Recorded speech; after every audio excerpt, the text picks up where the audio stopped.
सबसे पहले हम लोग जानेंगे कि दहन है क्या, है ना। दहन से हम लोग क्या समझते हैं। तो तुम लोग हिंदी की कक्षाओं में भी पढ़े होंगे कि आग का पर्यायवाची शब्द होता है दहन।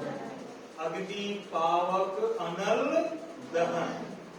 तो एक अर्थ इसका यह भी लगा सकते हैं कि चूंकि आग का पर्यायवाची दहन होता है तो दहन का मतलब आग भी कर सकते हैं। लेकिन विज्ञान में इसकी सटीक परिभाषा वो नहीं है। क्या है सटीक परिभाषा? दहन।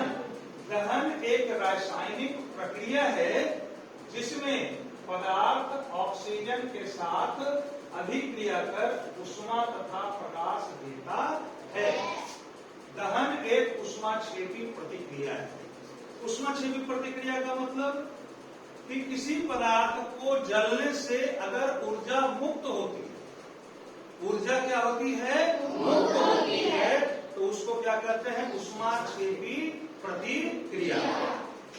तो जैसे है कि पदार्थ किसके साथ अभिक्रिया करता है? ऑक्सीजन।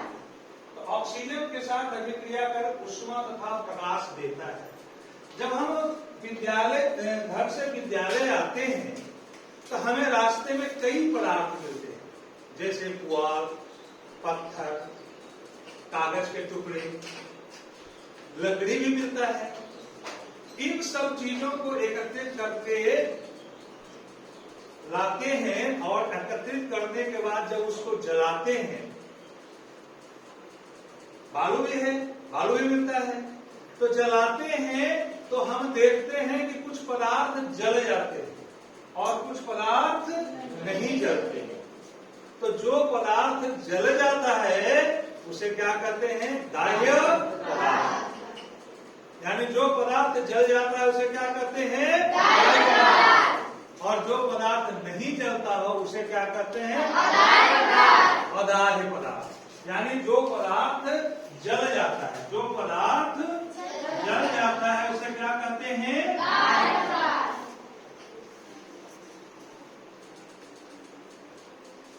उसे क्या कहते हैं? दाह्य पदार्थ। दाह्य पदार्थ। और जो पदार्थ नहीं जलता है उसे क्या कहते हैं? अदाह्य पदार्थ।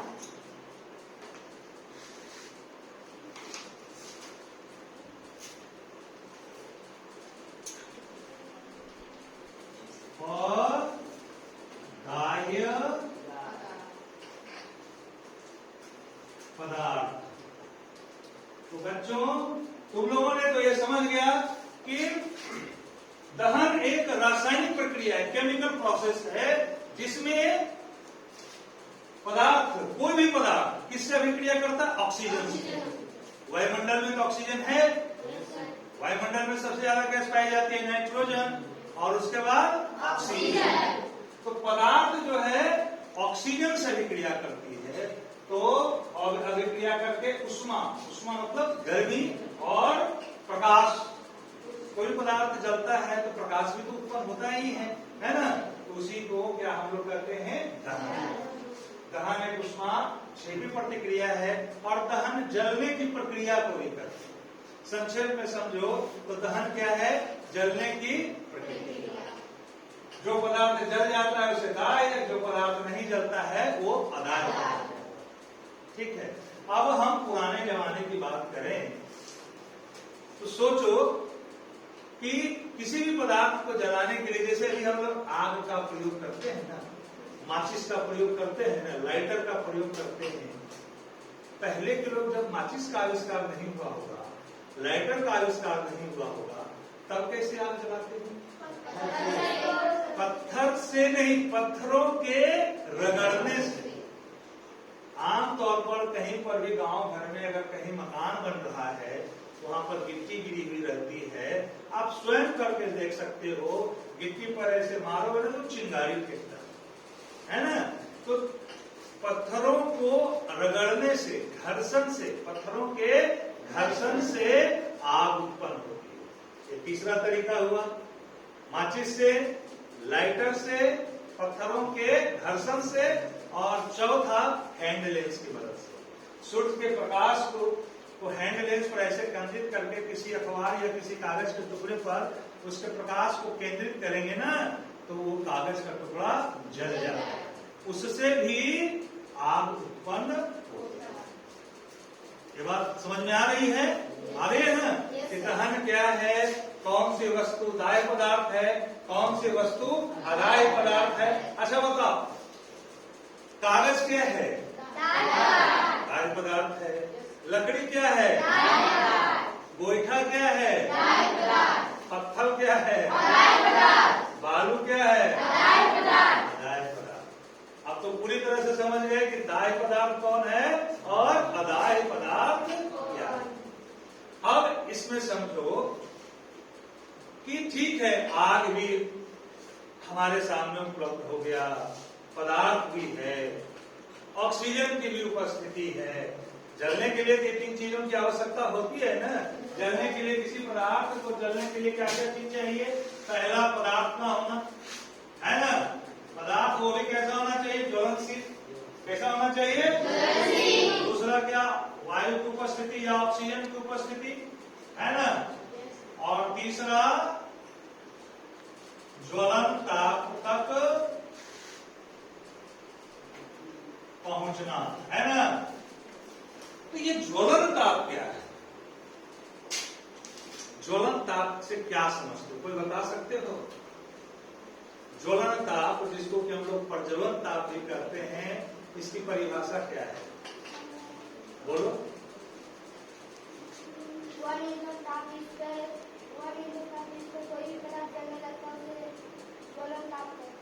हाँ, वह न्यूनतम तापमान जिस पर कोई पदार्थ जलना शुरू कर देता है। ठीक है, बैठो, इस बच्चे के लिए छोटी ताली बजा दो। वह पदार्थ वह तापमान जिस पर कोई पदार्थ जलना शुरू कर देता है, उसे क्या कहते हैं? ज्वलन ताप। ज्वलन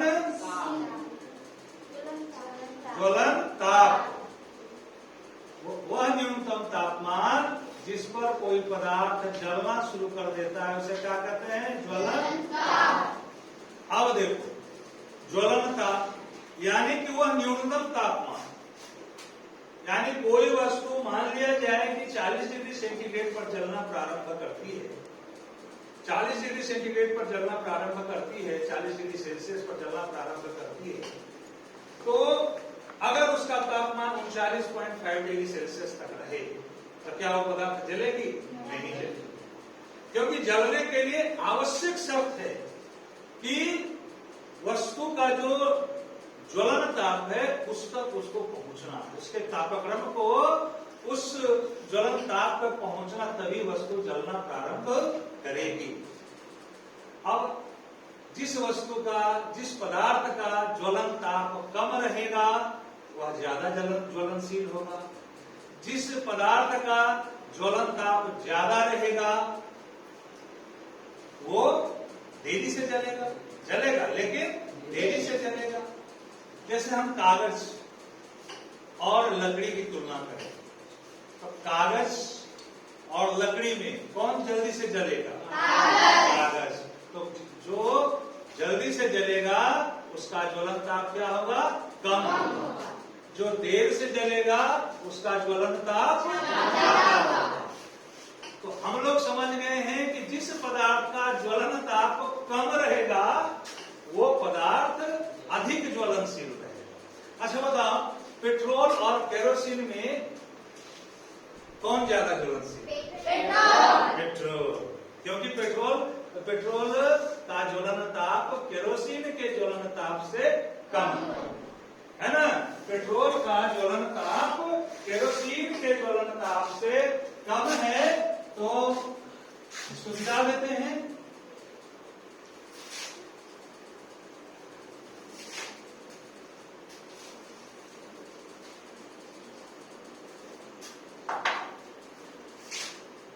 ज्वलन ताप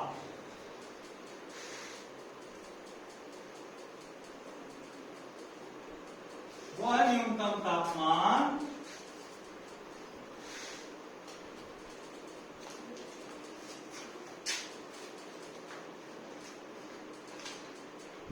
पर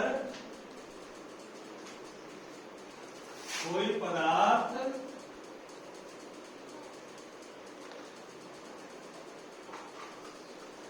जलना प्रारंभ कर देता है,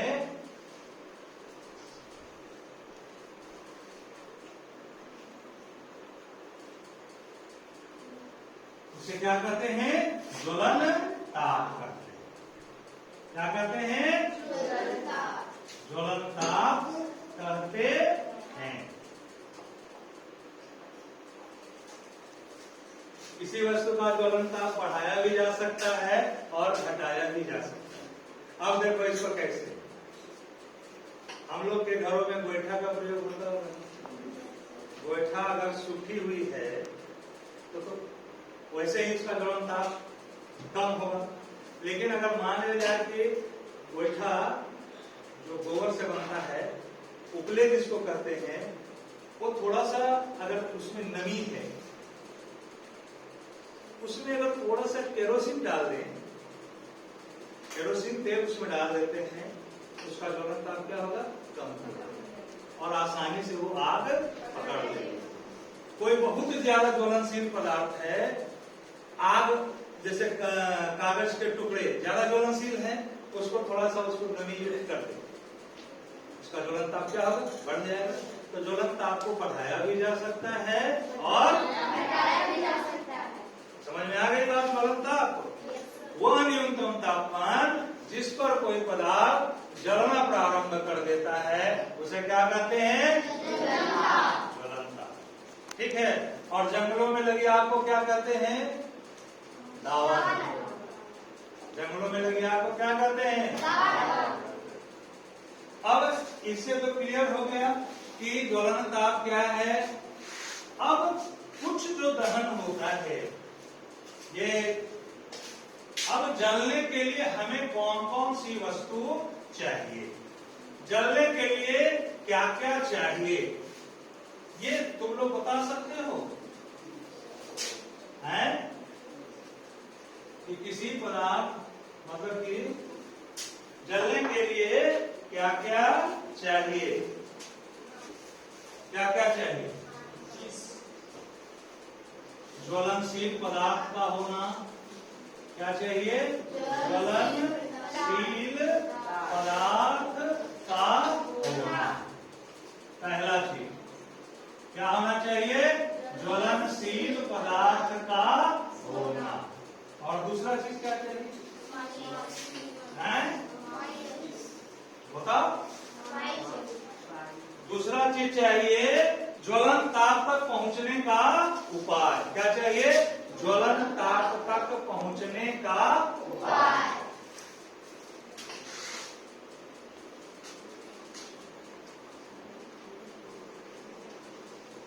ज्वलन ताप तक पहुंचने का उपाय। और तीसरा क्या चाहिए? हवा। क्या चाहिए? वायु। क्या चाहिए? वायु। वायु में ही ऑक्सीजन है। क्या है? ऑक्सीजन है। तो ऑक्सीजन की उपस्थिति से ये तीनों चीज रहेगा तो कोई भी वस्तु, ठीक है, ये तीनों चीज रहेगा तो कोई वस्तु। अब हम लोग समझते हैं कि हम लोग उस दिन बता रहे थे, एक प्रयोग कर करके पिछली कक्षा में बता रहे थे, मोमबत्ती का प्रयोग हम लोगों ने किया था, जिसमें कि हम लोगों ने सिद्ध किया था कि किसी वस्तु के जलने के लिए हवा का होना आवश्यक है। हमने उसके लिए 3 चीजें दी थी, कांच का ग्लास लिया था, माचिस लिया था और मोमबत्ती लिया था। और ये तीनों चीज लेकर करके हमने प्रयोग किया था। मोमबत्ती को जलाते हैं तो वो ऐसे ही जलते रह जाएगा, हवा की उपस्थिति है, माचिस से आग लगाते हैं वो जल जाता है। लेकिन जैसे ही मोमबत्ती के ऊपर कांच का ग्लास रखते हैं तो थोड़ी देर जलने के बाद मोमबत्ती बुझ जाती है। थोड़ी देर इसलिए जलती है कि कांच के ग्लास के अंदर भी तो कुछ ऑक्सीजन उपलब्ध होगा, मौजूद होगा। थोड़ी देर जलती है और उसके बाद वो क्या होती है?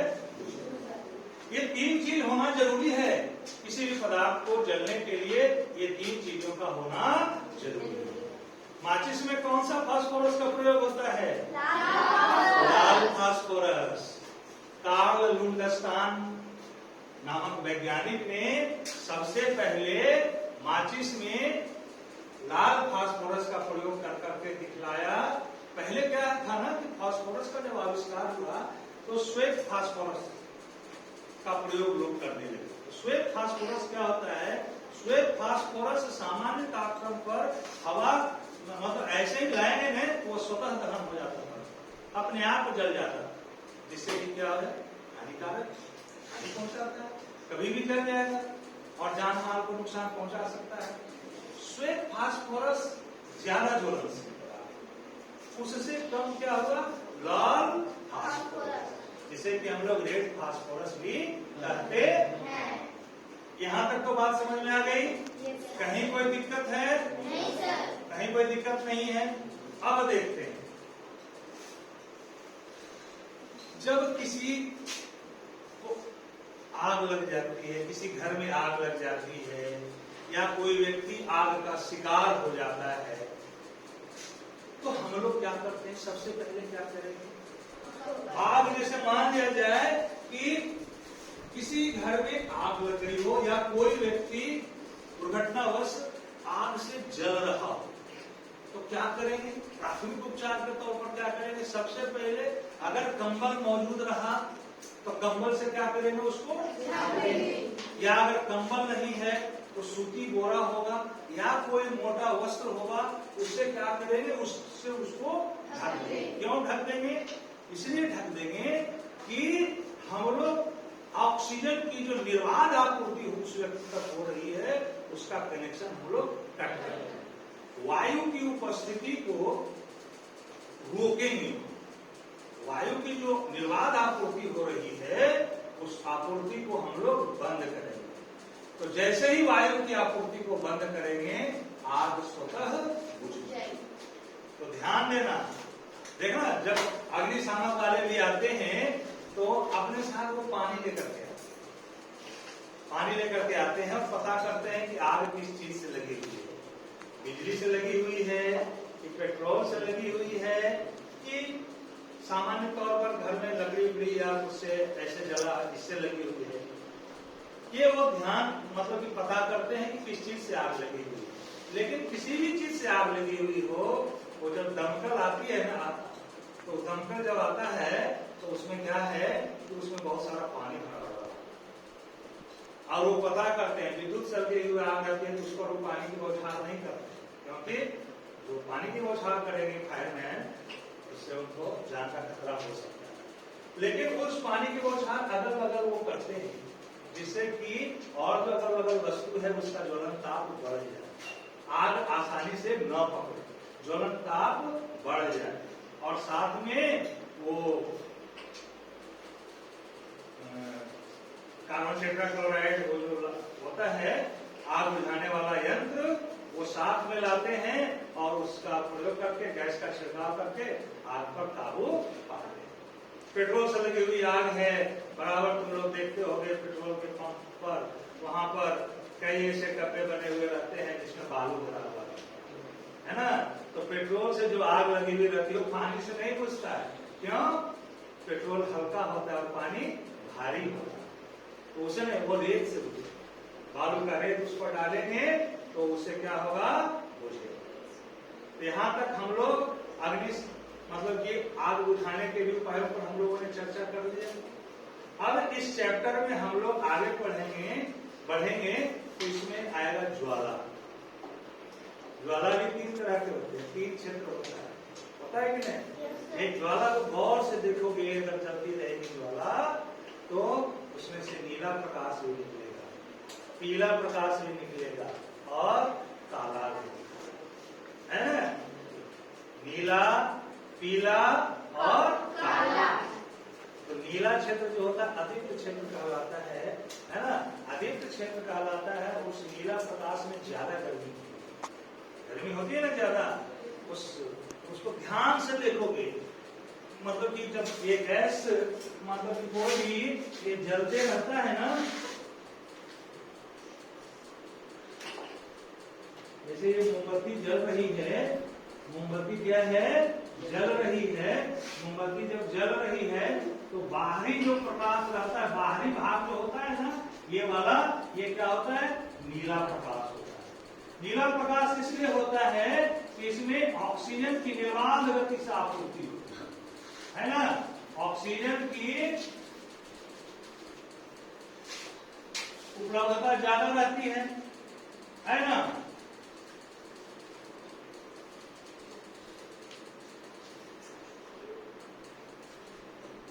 और जो बीच वाला जो क्षेत्र रहता है, ये वाला, इधर नीला प्रकाश रहता है, ये बहुत गर्म होता है ना, ज्यादा गर्म होता है। ये क्या होता है, ज्यादा गर्म होता है। और ये बीच वाला जो है, ये पीला प्रकाश उत्पन्न करता है। कौन वाला, पीला। यहाँ पर अपेक्षाकृत इससे कम गर्मी होती है। क्या होती है, कम गर्मी होती है। और इसलिए कम गर्मी होती है कि इसमें बाहरी क्षेत्र में तो ऑक्सीजन आसानी से उपलब्ध हो जा रहा है, इधर ऑक्सीजन की उपलब्धता थोड़ी कम हो जा रही है, इसलिए उस लौ का प्रकाश क्या होता है, पीला होता है। और बत्ती जो है ना, बत्ती के आसपास काला काला प्रकाश रहता है, क्योंकि ये पूरी तरह से जल नहीं पाता है, इसमें कार्बन का अवशेष रहता है ना। इसलिए इसको एक तीसरा जो होता है वो काला प्रकाश देता है, और ये बहुत ही कम गर्म रहता